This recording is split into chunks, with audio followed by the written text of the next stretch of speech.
할렐루야.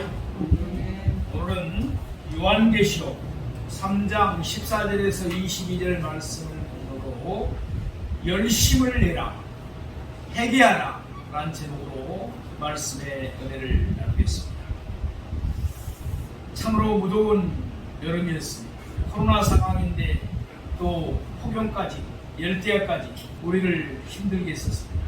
그런데 이제 처서가 지나고 선선한 가을 바람이 불어오고 있습니다. 한절기입니다. 특별히 감기에 걸리지 않도록 또 코로나에 걸리지 않도록 건강관리 잘 하시기 바랍니다. 오늘 우리가 상고해 볼 라오디게아 교회의 역사적인 배경을 먼저 살펴보도록 하겠습니다. 라오디게아는 필라델피아 동남쪽 64km, 에베소의 동쪽 150km 지점에 위치한 버가모와 에베소로 통하는 삼거리 대로상에 위치하고 있었습니다. 그리고 에게해와 유브라데 강을 잇는 통상로의 연변에 위치했었습니다.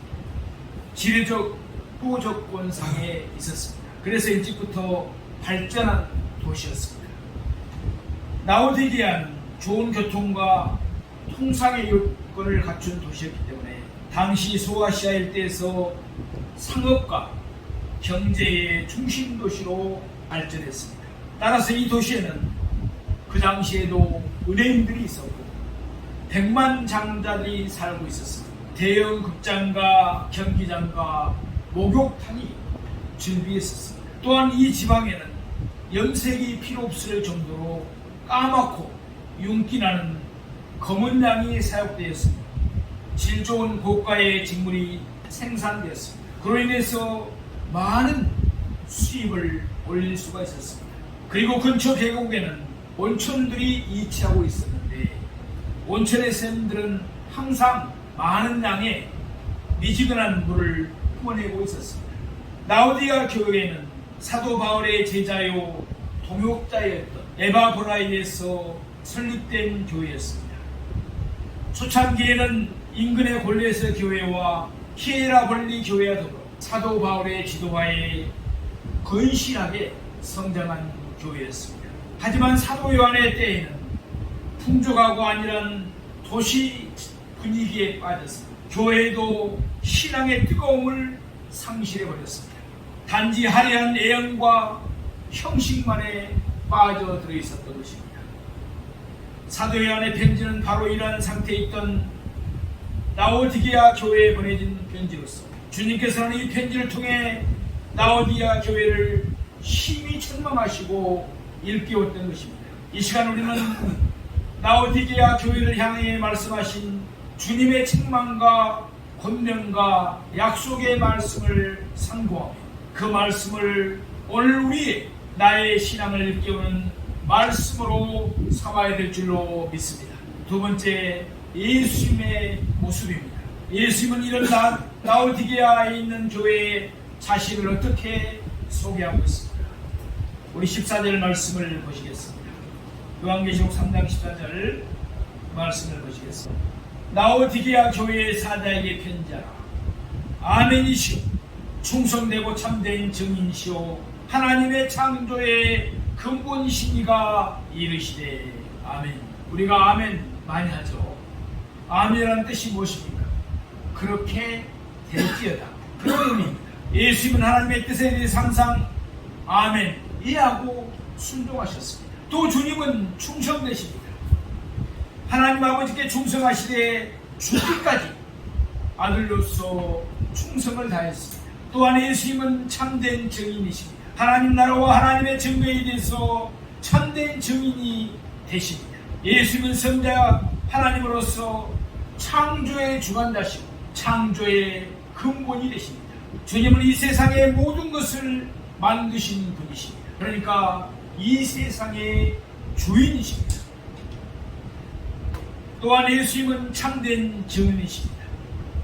예수님의 참된 증인, 우리가 이 사실을 명심하셔야 합니다. 하나님에 대해서 참되게 증언하신 예수님이십니다. 예수님이 모든 만물의 주인이기 때문에 우리는 청지기에 불과합니다.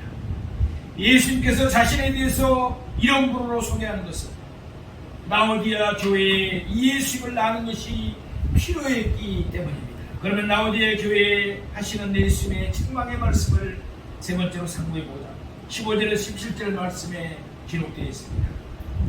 안타깝게도 라오디게아 교회는 예수님의 칭찬이 없습니다. 주님께서는 라오디게아 교회가 차지도 덥지도 않다고 책망하시면서 차든지 덥든지 하기를 원한다고 말씀하십니다. 여기서 차다라는 말은 아예 복음과의 접촉이 없는 상태거나 혹은 복음을 적극적으로 반대하는 상태를 가리킵니다. 그리고 덥다라는 말은 복음에 대한 뜨거운 열정과 신앙을 비유하는 말씀입니다. 하지만 당시 라오디게아 교회의 신앙 상태는 덥지 않았습니다. 그렇다고 차갑지도 않았습니다. 미지근했다는 것입니다. 따라서 주님께서는 덥지 않고 그처럼 미지근할 바에야 차라리 차가운 것이 더 낫다고 말씀하십니다. 이 말씀은 참으로 역설적인 말씀으로 의미심장합니다. 곧 피리를 불어도 춤추지 않고 애곡을 하여도 가슴을 치지 않는 아무런 반응 없는 무관심보다 차라리 노골적인 반대나 반항이 더 깨우칠 가능성과 희망이 있다는 말씀입니다. 예를 들면 부활의 예수님을 만나기 전에 바울이 그 같은 경우라고 할 수 있습니다. 참으로 바울은 예수님에 대해 핍박자요 그리고 예수님을 믿는 사람들을 많은 해를 끼쳤던 사람입니다. 그렇습니다. 공동묘지는 안정되고 평화로운 듯 보이지만 전혀 생명력이 없는 것입니다. 그렇지만 향량한 대지는 비록 지금은 겨울의 냉기가 뒤덮여 있을지라도 따스한 봄비가 내리면 생명력이 소생하는 이치와 같다고 할 수 있습니다. 요한 당시 라오디게아 교회의 형편이 예수님 당시 바리새인들의 형편과 같았다는 말씀입니다. 믿고 말하기를 자신들은 부자여 또한 점차 더 부유해지는 거로 부족한 것이 하나도 없다고 자평했습니다. 나는 부자로 잘 살고 있다. 부족한 것이 없다. 내가 예수님 믿을 것이 뭐 있느냐? 이랬다는 것입니다. 마치 바리새인들과 유대인들이 자신들은 아브라함의 후손으로서 할례를 받았는 거로 구원을 얻기 위해서 부족한 것이 하나도 없고 그렇다고 굳게 믿고 있었던 상태와 같았던 것입니다. 마찬가지로 라오디아 교회는 자신들은 하나님의 특별한 축복으로 아무런 궁핍함이나 신앙의 핍박 없이 물질적인 풍요를 누리고 신앙의 평화를 누리고 있다고 그들은 믿었던 것입니다. 따라서 우울과 교만 가운데 적당과 대충의 신앙으로서 안일과 게으름과 태평 속에 빠져 있었던 것입니다. 하지만 주님 보시기에 라오디아 교회는 공고했고 가련했으며 가난하고 눈멀었으며 벌거벗은 상태였습니다. 한마디로 라오디게아 교회의 영적인 상태는 비참했다는 것입니다. 곧 겉으로는 번지르했지만 영적으로는 불구의 몸을 가진 극빈자의 모습 그대로였습니다. 라오디게아 교회는 이 같은 자신들의 실제 모습을 전혀 깨닫지 못하고 주님 앞에서 나는 부자다, 부족한 것이 없다 라고 거들먹거리면서 우쭐대었으나 주님께서는 이러한 꼴병된 상태를 더 이상 못 보겠다고 하셨습니다. 56절 말씀에 보면 내가 이같이 미지근하여 뜨겁지도 아니하고 차지도 아니하니 내 입에서 너를 토하여 버리리라 라고 말씀합니다. 라오디아 교회는 주변에 온천지대가 있었으므로 당시 주민들은 한 번쯤 그곳에 들려서 온천욕을 해보았을 것입니다. 하지만 미지근한 온천물은 목욕하기에는 참으로 좋지고 적격이죠. 그러나 먹기에는 아주 고역이었습니다. 마치 구역질이 나는 듯했으므로 한 모금 마셨다가 도로 땅바닥에 알칵 내뱉기가 일쑤였습니다. 그러므로 사랑하시는 성도 여러분, 주님의 이 경고의 말씀을 우리가 신비에 새기십시오. 지금 나 자신의 신앙 상태를 돌이켜 봅시다. 우리가 첫사랑을 잃어버리고 이런 미지근한 신앙 상태에 있는지 자기를 점검해 보십시다. 혹 지금 나의 모습은 라오디게아 교회처럼 겉은 그럴듯하나 심령은 비참한 미지근한 상태는 아닌지 우리를 살펴봅시다. 네 번째, 예수님의 권면의 말씀입니다. 18절에서 20절에 있는 말씀입니다. 라오디게아 교회에 대해서 엄중한 책망과 경고의 말씀을 바란 후에 주님께서는 권면의 말씀으로서 그 치료책을 알려주고 계십니다. 참으로 라오디게아 교회는 7교회 가운데 가장 엄중하게 책망을 받은 불충한 교회였습니다. 그럼에도 불구하고 주님께서는 이처럼 치료의 방법을 자세히 알려주고 계십니다. 잃어볼 때의 교회와 성도에 대한 주님의 모든 책망과 징계는 근본적으로 주님의 사랑에 근거한 것입니다. 교회도 성도로 하여금 돌이켜 회개하고 열심을 내도록 하기 위해서 주님께서는 때때로 책망하시고 채찍을 드시는 것입니다. 그렇다면 주님께서 영적으로 비참하고 미지근한 상태에 있던 라오디게아 교회에 대해서 일러주신 치료책은 무엇입니까? 우리 18절 말씀을 보시겠습니다. 내가 너를 고난하노니 내게서 불로 연단한 금을 사서 부유하게 하고 흰옷을 사서 입어 벌거벗은 수치를 보이지 않게 하고 안약을 사서 눈에 발라 보게 하라. 아멘. 첫째로 불로 연단한 금을 사서 부유하게 하라고 말씀하십니다. 여기서 불은 시련을 상징합니다. 금은 믿음을 상징합니다. 따라서 불로 연단한 금은 온갖 시련을 거쳐서 형성된 순전한 믿음을 뜻합니다. 결국 주님께서는 참으로 이 같은 믿음이 있어야만 참된 부자예요. 단지 세상의 금은 보화만 가지고는 결코 영적 부요에 도달할 수 없음을 강조한 것입니다. 그러므로 정녕 주님의 이 말씀은 은행에 많은 돈을 저축해 두고 또 집안에 온갖 류의 보석을 갖추고서 나는 부자라 부족한 것이 없다고 자의하고 있던 당시 라오디게아 교회와 교인들의 자랑을 무색해 만드는 용언의 말씀인 것입니다. 그렇다면 지금 우리들은 불로 연단한 금을 가진 진정한 부자이십니까? 아니면 단지 이 땅에 덩이만을 가진 영적인 가난맹이들입니까? 두 번째, 흰옷을 사서 입음으로 벌거벗은 수치를 보이지 않게 하라고 말씀하십니다. 당시 라오디게아는 윤기나고 질 좋은 검은 양털로 만든 고급 의류를 제작하여 팔아서 많은 수입을 올리고 있었습니다. 그들은 그러한 고급 옷을 만들어 팔았을 뿐만 아니라 자신들도 입고 자랑하고 다녔습니다. 지금도 영적으로 거듭나지 못한 하나님의 사람들을 할 수 있죠. 교회 다니면서도 자기 옷 자랑하고 자기 자식 자랑하고 부자란 것을 자랑하는 사람들이 일부 있습니다. 우리 교회는 그런 성도들이 없죠. 이 양을 온갖 금은 보화로 치장합니다. 그런데 하나님이 일하는 데는 인쇄합니다. 또 사람들에게 베풀지도 않습니다. 그러면서 전도한다고 합니다. 그러면은 세상 사람들이 뭐라고 하겠습니까? 내 행동하는 것, 말하는 것 보니까 나는 교회 강심이야. 내가 그렇게 부자로 잘 살았는데 베풀 줄을 모른다고. 그리고 애양 꾸미게 갖고 고급차 타고 다닌다고 자랑하고 정말 물과 성령으로 거듭나지 못한 사람들.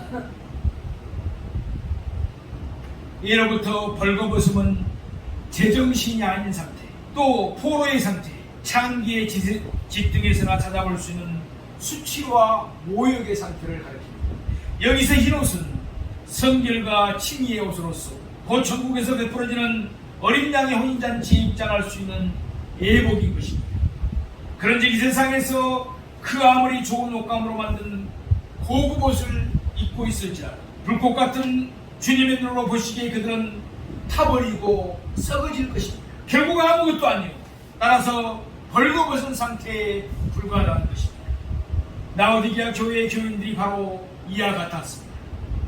육신의 몸은 고급 양털 옷으로 걸쳤지만 심령은 죄악과 수치를 가린 흰옷을 입지 못했기 때문에 벌거벗은 상태로 떨고 있었던 것입니다. 그렇다면 지금 우리의 상태는 어떻습니까? 심령에 흰옷을 입고 계십니다. 세 번째, 안약을 사서 눈에 발라 보게 하라고 했습니다. 당시 라오디게아는 유명한 약 학교가 있었고 여러 가지 약을 제조했습니다. 그 가운데서도 부르기아의 분말로 불리는 안약은 특히 유명했습니다. 따라서 각종 눈병에 걸린 자들은 멀리서도 이 안약을 사기 위해서 라오디게아로 찾아왔던 것입니다. 그런즉 안약을 사서 눈에 발라볼 수 있도록 하는 주님의 이 권면의 말씀이 무엇을 의미하는지 라오디게아 교인들은 잘 알고 있었을 것입니다. 곧 주님은 멀쩡한 육신의 눈에다 안약을 사서 바르라고 말한 것이 아닙니다. 심령의 눈에다가 신령한 안약을 사서 바르므로 영적인 세계를 볼 수 있도록 하라고 권면하신 것입니다. 그렇습니다. 우리는 영안이 열려야 됩니다. 영적인 세계를 볼 수 있어야 됩니다. 예수를 믿지 않는 사람들, 또 영안이 열리지 않는 사람들, 이 물질 세계가 전부인 것처럼 분명히 우리는 하나님의 계심을 믿습니다. 천사가 있음을 믿습니다. 또 악한 온수사단 마귀가 있음을 믿습니다. 그렇습니다. 보이지 않는 세계, 그 세계가 분명히 있는 것입니다. 우리를 힘들게 만드는 이 코로나 바이러스, 사실은 보이지 않지 않습니다. 만일 그들이 이 같은 신령한 안약을 사서 심령의 눈에다가 바르면 지금 자신들의 영적 상태가 어떠한지를 똑똑히 볼 수 있을 것이고, 따라서 회개하고 열심을 낼 것이기 때문입니다. 그렇다면 영혼을 부욕해 하고 살찌우는 이 신령한 물품들, 불로 연단한 금, 흰옷, 안약을 누가 팔까요? 주님은 내게서 사라고 말씀하십니다. 그런즉 이 신령한 물품들은 이 세상 그 어디에나 누구에게서도 구입할 수가 없는 것입니다. 오직 아멘이시오, 충성되고 참된 증인이시오, 하나님의 창조의 근본이신 예수 그리스도에게만 살 수 있는 줄로 믿습니다. 그렇다면 이 신령한 물품들을 어떻게 우리는 살 수 있을까요? 참으로 이 신령한 물품들이 자신의 영생을 보장하고 천국잔치의 예복이요 새 예루살렘 성의 입장 티켓이 되는 귀하고 보배로운 물품인 줄 안다면 천리길을 멀다지 않고 또 금은 부활을 아까워하지 않고 한시라도 속히 구입해야 할 것입니다. 그래서 생전에 주님께서는 자신의 가진 소유를 다 팔아서라도 속히 이 귀한 천국 보배를 사라고 비유로서 말씀하신 것입니다. 또한 구원의 영생의 문이 되는 자신에게서 나와 열심으로 문을 두드리라고 가르치신 것입니다. 우리 19절 말씀을 보시겠습니다. 물은 내가 사랑하는 자를 책망하여 징계하라. 그러므로 내가 열심을 내라 회개하라. 아멘. 주님은 우리가 미지근한 신앙생활을 하고 있는 것을 회개하고 열심을 내고 헌신하기를 바라십니다. 저는 이 주님의 징계를, 책망을 받아왔습니다. 참으로 제가 세상에 빠졌습니다. 하나님 말씀대로 살지 않고 온갖 죄악 중에 살았습니다. 주님께서는 저에게 채찍을 드셨습니다. 참으로 군대 귀신들의 우울증에, 깊은 우울증에 빠졌습니다. 당시 저는 죽은 줄 알았습니다. 세상적인 방법으로 우리나라에서 제일 좋다는 병원 한의학에서도 한방에서도 치료가 되지 않았습니다. 하나님께서는 때때로 사랑하는 그의 자녀들에게 채찍을 드십니다. 징계하시는 것입니다. 히브리서 12장 6절에 보면 주께서 그 사랑하는 자를 징계하시고 그가 받아들이시는 아들마다 채찍질 하심이라 라고 말씀합니다. 그러니까 죄를 짓고 회개하지 않고 반복해서 죄를 짓을 때 징계가 내린다는 것은, 하나님의 징계가 내린다는 것은 그를 사랑하신다는 징표인 것입니다. 그런데 온갖 죄악을 짓고 세상 사람들보다 더 악한 일을 하는데도 그리고 회개하지 않는데도 하나님의 징계가 없다. 그러면 그는 어떻게 보면 사생자예요. 하나님의 사람이 아닐 수도 있다는 것입니다. 얼마나 무서운 말씀입니다. 주님께서 사랑하는 자를 징계한다고 하였습니다. 우리가 자녀들을 사랑하기 때문에 때로는 징계도 하고 권면도 하는 것과 똑같습니다. 주님께로부터 이것이 없으면 그 교회는 사생자예요. 그 사람은 사생자예요. 참 아들이 아니라고 히브리서 12장 8절에 말씀합니다. 하나님 우리를 사랑하시기 때문에 때로는 벌을 주시는 것입니다. 징계하시는 것입니다. 라오디게아 교회는 주님의 교회이기 때문에 징계를 합니다. 사랑하기 때문에 징계를 하겠다는 말씀입니다. 로마서 12장 11절 말씀에 보면은 부지런하여 게으르지 말고 열심을 품고 주를 섬기라고 했습니다. 게으름과 안일이 모든 문제의 뿌리입니다. 우리가 죄에 빠지지 않게 있으라도 열심을 내야 될 줄로 믿습니다. 우리는 주님께서 그처럼 귀하고 보배로운 구원과 영생의 물품을 가지고서 친히 찾아오셨습니다. 오직 사랑과 인내로서 우리의 심령문 밖에 오래도록 서서 계속 두드리고 계신다는 사실을 깨달을 수가 있습니다. 그런즉 우리는 심령의 기로서 우리를 부르시는 주님의 그 음성과 우리의 심령을 두드리는 그 소리를 들어야 되겠습니다. 그리고 주님께서 떠나가시기 전에 어서 뛰어나가서 안방으로 모신 후 신령한 교제의 식사를 나눠야 될 줄로 믿습니다. 이처럼 우리가 우리의 심령문을 열고 그리스도를 모셔드린 후에 더불어 신령한 교제의 식사를 나누면 주님께서는 오직 은혜로서 영생과 구원의 귀한 물품들을 값없이 주신 줄로 믿습니다. 이사야 55장 1절에 보면은 오라 너희 모든 목마른 자들아 물로 나오라 돈 없는 자도 오라 너희는 와서 사 먹되 돈 없이 값없이 와서 포도주와 젖을 사라.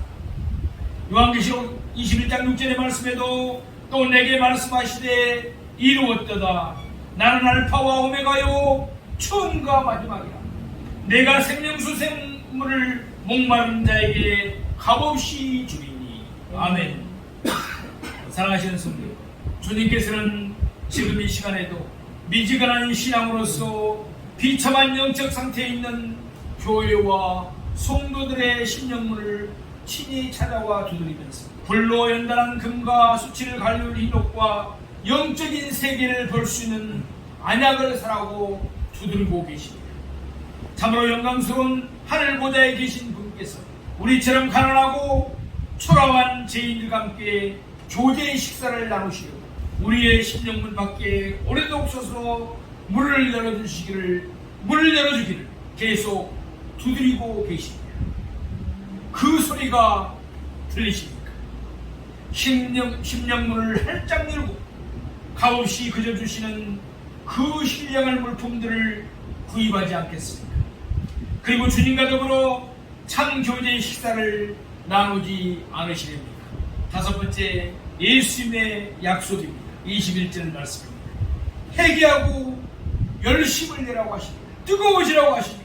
주님께서는 마지막으로 라오디게아 교회에 대해서 소망찬 약속의 말씀을 주셨습니다.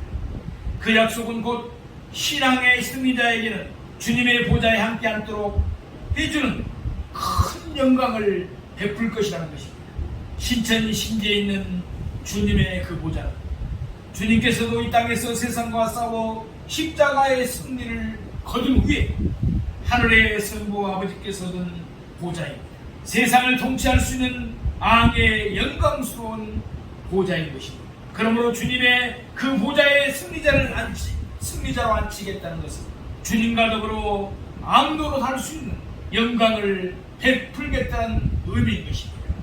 참으로 주님 보시기에 뜨거운 신한 열정으로서 세상의 모든 환난과 유혹을 이기고 마침내 하늘문에 도달한 승리자가 그토록 귀하고 보배롭게 달려나가 끌어안고 그 손을 친히 이끌어 주님의 영광된 보호자에 앉히시는 것입니다. 이 소망스러운 주님의 약속의 말씀을 붙들고 오늘 교회와 성도들은 미지근한 신앙 상태에서 가감히 탈피해야 될 줄로 믿습니다. 특별히 이 코로나 바이러스 팬데믹 상황을 우리가 보내면서 우리의 신앙이 미지근해질 수가 있습니다. 왜 그렇습니까?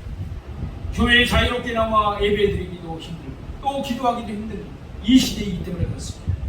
그러나 우리는 항상 성경 말씀을 가까이 놓고 묵상하고 또 무시로 성령 안에서 기도하고 항상 전도자의 자세 살아야 될 줄로 믿습니다. 아멘. 우리의 신앙이 미지근해져서는 안 되겠습니다. 사랑하시는 여러분, 나와 오티게아 교회는 마치 오늘 이 시대가 만난 교회를 보여주는 것 같습니다. 오늘의 교회는 다 그렇지는 않지만 풍요한 물질 문명과 드높은 과학 문명의 만세 소리와 기름진 문화의 홍수 속에 자리 잡고 있습니다.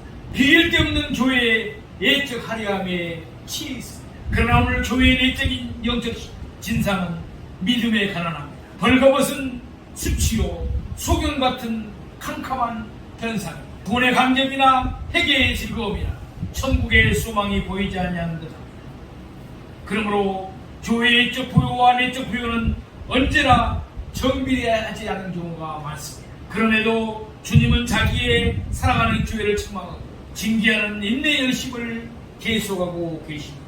교회를 향한 주님의 사랑은 책망과 징계입니다. 그리고 뜨거운 열심이고 소망을 촉구하는 회개입니다. 주님의 발은 문 밖에 서 계시고 주님의 손은 문을 두드리시고 주님의 음성은 부르시고 문을 열면 들어와 우리 함께 먹고 마시자고 합니다. 이렇게 교회를 향한 주님의 사랑은 움직이고 있습니다. 뜨겁게 강청하고 생명회복을 여기에 교회의 소망이 있습니다. 우리의 소망이 있습니다. 미래가 있고 승리가 있습니다. 교회를 향한 주님은 오늘 금을 사서 부욕해야 하라, 흰 옷을 입어라, 안약을 사서 영적인 세계를 포기하라고 강권하십니다. 말하자면 구원의 핵심인 믿음을, 성화의 첫경인 회개를, 내의 소망인 천국을 가지고 우리들 교회에 임하시고 계십니다. 우리는 예수님께서 우리의 영적 상태가 뜨겁든지 차든지 해야지 미지근한 것은 싫어한다는 것을 상고해 봤습니다. 우리가 스스로 마음의 온도를 높일 수는 없습니다. 스스로 하는 것들은 그때뿐입니다. 가장 좋은 방법은 성령으로 충만하여 예수님과 교제를 갖는 일에 힘쓰는 것입니다. 주님의 말씀을 깊이 듣고 회개에 힘쓰는 가운데 예수의 마음을, 심령을 덧입을 수가 있습니다. 그때 우리는 하나님을 사랑하는 마음으로 뜨거워지게 됩니다. 개인이 주님과 올바르게 관계를 가지게 됨으로써 교회가 올바르게 될 수 있는 것입니다. 우리가 회개하고 열심을 내어 주님을 더욱 사랑하고 섬기는데 뜨거워질 수 있기를 주님의 이름으로 축원드립니다.